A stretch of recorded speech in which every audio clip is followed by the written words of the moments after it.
The air in Kurskaya station was thick enough to chew. It tasted of smoke, mushroom soup, and the faint, ever-present tang of human sweat.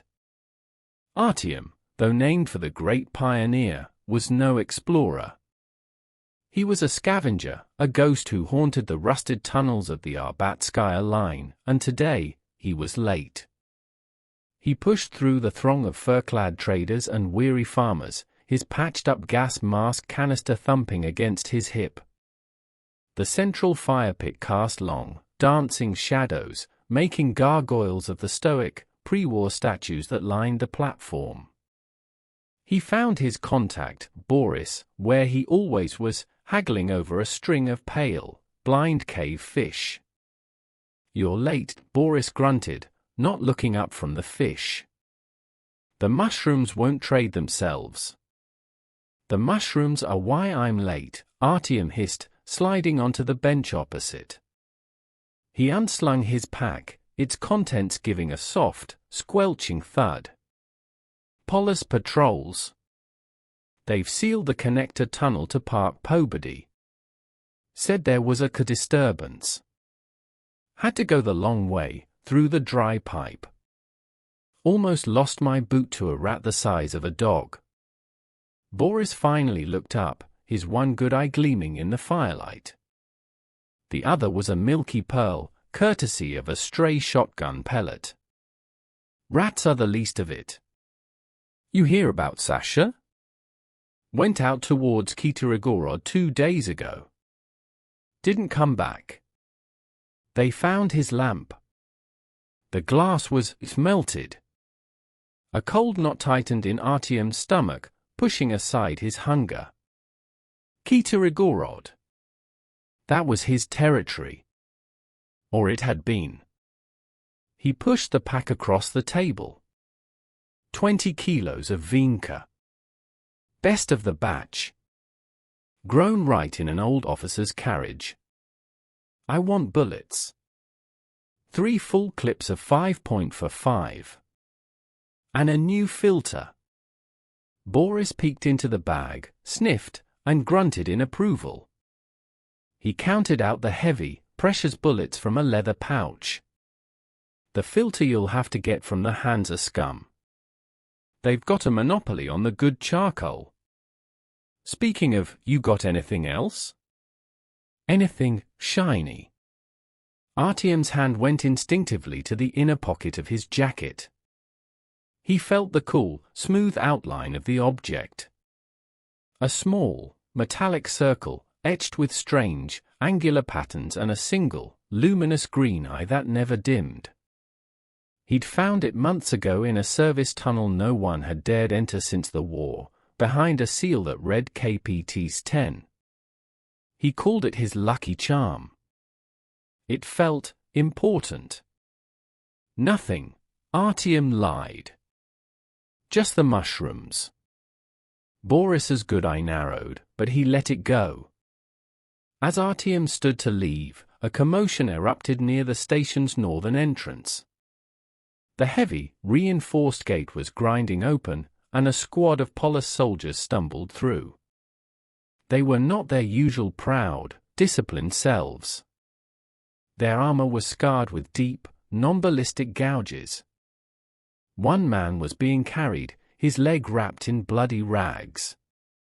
Their eyes were wide, shell-shocked.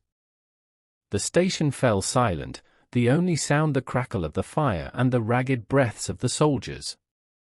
"Report," barked the station commander, pushing his way forward. The squad leader, a man with a sergeant's stripe scratched into his shoulder plate, saluted weakly. "Sir. Patrol to the library branch. We encountered hostiles." "No Zalis?" "Lurkers," the commander pressed. The sergeant shook his head, a tremor in his hand. "No, sir. Something new. They moved, wrong. Like shadows detaching from the walls. Our bullets, they just passed through. Private Ivanov got grabbed. His light, it just went out. Then his screams, they just stopped. He shuddered. They took his body, dragged it into the dark. We only got Kovalev out because we fired a flare. They didn't like the light. A wave of fearful muttering swept through the crowd. Phantoms. Ghosts of the metro. The old superstitions were bubbling to the surface. The commander's face was grim. The Hansa convoy is 12 hours out. They're carrying medical supplies, antibiotics. Their route takes them right through that junction. We need to clear it. He looked out at the crowd of traders and scavengers. His gaze swept over them, and it landed on Artyom. You. Scavenger. They say you know the blind tunnels better than anyone. The ones not on the maps. Artyom froze. I just collect mushrooms, sir. Now you'll collect a reward, the commander said, his voice leaving no room for argument. A full crate of military-grade filters. Enough to last you a year. Guide Sergeant Yevgeny's squad back to that junction. Show them the old service ways, the flanking routes. Help them set up a defensive position for the convoy. Refusal meant a bullet for cowardice. The crate of filters was a king's ransom. And a thought, cold and sharp, pierced Artyom's fear, the thing in his pocket. The green eye. The melted glass. The KPT-10 seal. It was all connected. He nodded slowly. I need my shark guns. And all the flares you can spare. An hour later, Artyom was leading 5 Polis soldiers into the suffocating darkness. The air grew colder the further they got from Kurskaya. Their bootfalls echoed in a way that felt sacrilegious. Sergeant Yevgeny, the man who had survived the first encounter, walked just behind Artyom, his Kalashnikov held tight. You really think there's a way to flank these things? Yevgeny whispered, his voice strained. There's always another tunnel, Artyom murmured, running his hand along the damp concrete wall. The builders left passages for themselves. Most are flooded or collapsed. But there's one, here. He stopped at a seemingly seamless wall. Using a crowbar from his pack, he pried at a section. With a groan of protest, a hidden door, perfectly camouflaged, swung inward, revealing a narrow, descending passageway reeking of stale water and ozone. Dregs, one of the young soldiers, breathed, making a sign against the evil eye. They filed into the passage. Artyom's headlamp was the only light, its beam a fragile sword cutting through the absolute black. It was in this silence that Artyom felt the object in his pocket grow warm. He stopped, holding up a fist. The squad froze. What is it? Yevgeny whispered. Artyom didn't answer. He pulled out the metallic circle. The green eye was no longer a soft glow, it was pulsing, throbbing like a heartbeat. A faint, high-pitched hum emanated from it. From the darkness ahead, an identical sound echoed back. Then the shadows moved. They unpeeled themselves from the walls, not as creatures, but as a distortion. They were man-shaped voids, darker than the surrounding darkness, their edges shimmering with a strange, heat-haze distortion. Where faces should have been, there was only a single, pulsing green point of light. The young soldier screamed and opened fire. The roar of the Kalashnikov was deafening in the confined space. Muzzle flashes illuminated the nightmare. The bullets tore through the leading figure, ripping holes in it that instantly sealed shut, as if it were made of smoke and static. It raised an arm. A beam of concentrated darkness lanced out, not of light, but of an absolute absence of it. It hit the soldier's helmet lamp. There was no sound of breaking glass, just a soft fizz as the light died.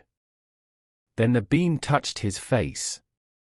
His scream was cut off with a wet, gurgling choke as the flesh and bone of his head seemed to unravel, dissolving into nothingness.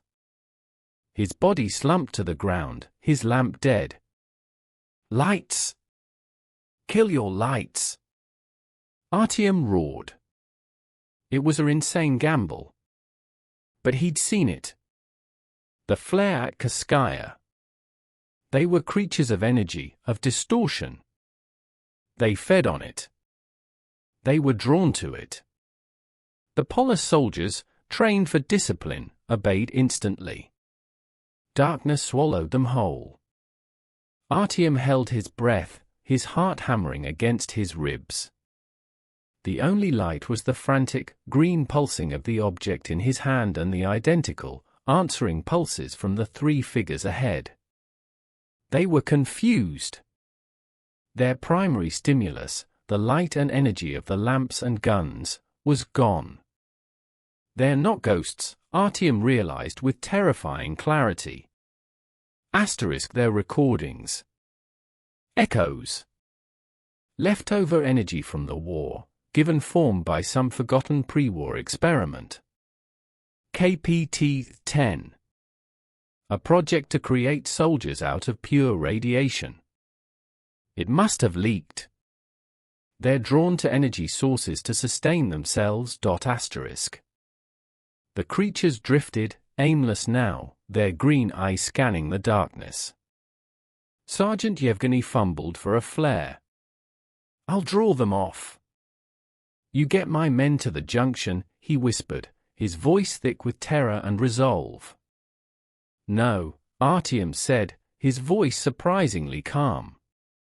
He held up the pulsating disc. "They're not interested in you. They're interested in this." He took a step back, then another.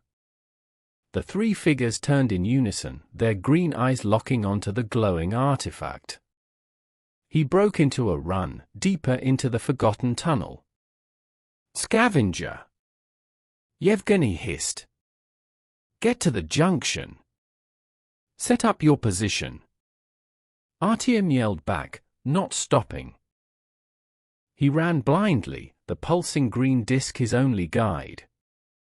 He could hear them behind him, a silent, gliding pursuit.